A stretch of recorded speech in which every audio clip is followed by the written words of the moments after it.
சிற்றம்பலத்தை ஒங்குகின்ற தனிக்கடவுள் ஒருவர் உண்டே கண்டீர். எங்கே இருக்கிறார் ஆண்டவர்னு வள்ளலார் சொல்கிறாரு. நீங்கள் எந்த கடவுளை போய் நீங்கள் எப்படி பார்ப்பீங்க?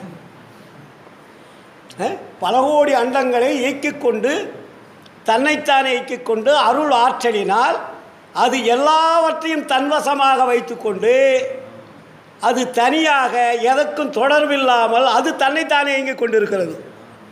அப்படின்னா அது எங்கே சார் இயங்கும்? அதை இடத்த நீங்கள் எப்படி பார்க்க முடியும்? இந்த அண்டத்தையும் உங்களால் பார்க்க முடியல, இந்த வெளியவே உங்களால் கால்குலேட் பண்ண முடியல. பூமி எவ்வளோ ஆழம் இருக்குது இது வெளியே எவனா கண்டுபிடிச்சிருக்கானா? வெளியே கண்டுபிடிச்சிருக்காங்களா? அக்னியை கண்டுபிடிச்சிருக்கா எந்த விஞ்ஞானியாவது? சந்திர மண்டலம்னா சூரிய மண்டலம்னா ஏதோ ஒரு கருவிகளை வச்சு ஏதோ ஒன்று தெரியதை வச்சு அவங்க பாடிட்டு இருக்காங்க பாவம். பட் அது உண்மையா என்றால் இல்லை.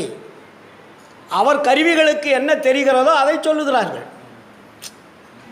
முதல்ல வந்து உருண்டை உலகம் வந்து தட்டன்னா செத்தே போயிட்டான், உருண்டைன்னா அது செத்து போயிட்டான், சதுரன்னா இப்போ வந்து கோழி முட்டை வண்ணமாக இருக்கிறது.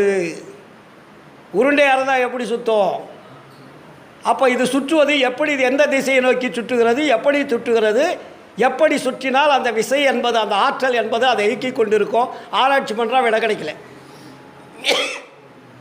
ஒரு அண்டத்தையும் நீங்கள் பார்க்க முடியாது. இந்த அண்டம் என்பது விரிந்து சுருங்கும் தன்மை உடையதுன்றார் வள்ளலார்.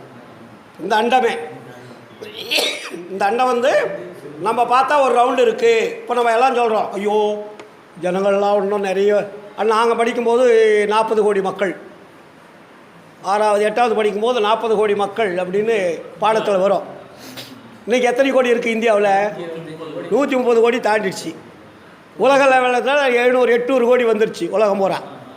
அப்போது இத்தனை மனிதர்கள் வாழ்வதற்கு இடம் கிடைக்காம இந்த மக்கள் அதிகமாக உற்பத்தி ஆகி கொண்டிருக்கிறார்கள். எப்படி உற்பத்தி ஆகும்? இப்போது மனிதன் வந்து 40 கோடி இருக்கா சார். இன்றைக்கி 130 கோடி நம்ம இந்தியாவில். இந்த உயிர்கள் எப்படி தோன்றியது? எப்படி அதிகமாச்சு? குடும்ப கட்டுப்பாடு பண்ணி பார்த்தான் கவர்மெண்ட்டில், அதையும் விட்டுட்டான். இப்போ அது சக்ஸஸ் இல்லை. குடும்ப கட்டுப்பாடு அப்போ எழுதினேன் வள்ளலார் வழிக்கு வரும்போதே, குடும்ப கட்டுப்பாடு என்பது அறியாமையினால் செய்யக்கூடிய செயல். குடும்ப கட்டுப்பாட்டுக்கும் குழந்தை பிறக்கிறதுக்கும் சம்மந்தமே கிடையாது. நீ அந்த பொண்ணுக்கு வந்து நீ குடும்ப கட்டுப்பாடு போயிட்டா இன்னொரு பொண்ணுக்கு பிறகுது அந்த ஆன்மா.